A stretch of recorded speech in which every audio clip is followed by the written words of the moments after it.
শবে বরাতের দলিল চেয়েছিলাম, বিনিময়ে কি পেলাম সেটাই শেয়ার করব আজকের এই ভিডিওতে। আপনারা মনে করেন না যে আমাকে আপনারা গালি দিয়েছেন, তার পরিবর্তিতে আমিও আপনাদেরকে গালি দেব। এইটা আমি যে রাসূলকে মানি সেই রাসূলের শিক্ষা নয়। হয়তোবা আপনারা কোন রাসূলকে মানেন আপনারাই ভালো জানেন। সেই রাসূলের হয়তোবা শিক্ষা এরকমই যে একজন মানুষ দলিল চাইলে তাকে গালি দিতে হবে। এই যে এইদিকে একটু লক্ষ্য করুন, দেখেন একেবারে ইনস্ট্যান্ট প্রমাণ। আমার এই পেজ থেকে আমি আমি এই ভিডিওটা এখন যখন করেছি তখন থেকে শুরু করে ৫ ঘন্টা আগে একটা পোস্ট করেছিলাম। পোস্টটা আপনারাও দেখে নেবেন আমি কি লিখেছিলাম। হ্যাঁ, আমি ওখানে লিখেছিলাম, সারা রাত বেদাত করে ফজরের নামাজে সময় ঘুম কেমন হলো ভাই? আচ্ছা, এটা কি খুব খারাপ কথা হয়েছে? এইটুকু কথা লেখার কারণে আমাকে কি কি কথা তারা শুনাইছে। আমি শবে বরাত করি নাই। কেন করি নাই? আমি দলিল পাই নাই।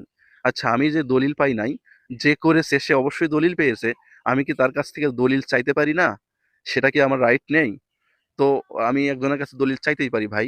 আমি তো পাই নাই দেখে করি নাই। আপনি পেয়েছেন বেশ ভালো কথা। আপনি আমাকে বুঝাইয়া আ ওই ইবাদতে আমাকে শামিল করবেন। এটাই তো আসল কথা নাকি? তা না করে তারা আমাকে কিভাবে দলিল দিয়েছে এবং কিভাবে তাদের পরিচয়টা দিয়েছে সেটাই কিন্তু এই ভিডিওতে শেয়ার করব। তো চলুন ভিডিওটা লম্বা না করে আপনাদের সঙ্গে শেয়ার করি। আসলেই তারা আমাকে কি দিয়েছে। দেখুন, এক ভাই লিখেছে, এক সম্মানিত ভাই লিখেছে, ভাইয়ের নাম হচ্ছে মহিউদ্দিন নাসিরি। হ্যাঁ, মহিউদ্দিন নাসিরি, দেখেন একটু লক্ষ্য করেন।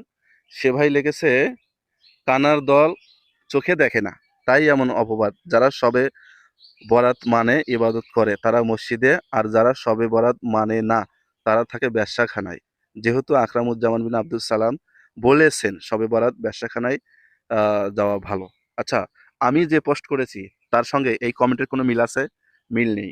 আচ্ছা, তারপরে আমাদের আরেক সম্মানিত ভাই লিখেছে, শবে বরাত করলে ঘুম তো ভালোই হবে, তার কারণ আল্লাহর রহমত তার উপর বর্ষণ হয়। তোরা তো ইহুদির দালাল, তোদের উপর সবসময় আল্লাহর লানত বর্ষণ হবে, আল্লাহর লানত বর্ষণ হবে, বুঝছিস গাঁজাখোর?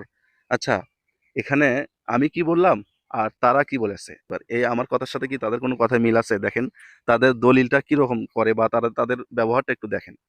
হ্যাঁ, আচ্ছা, আবার এক ভাই লিখেছেন, এ ভাইয়ের নাম হচ্ছে মাহমুদুল হক।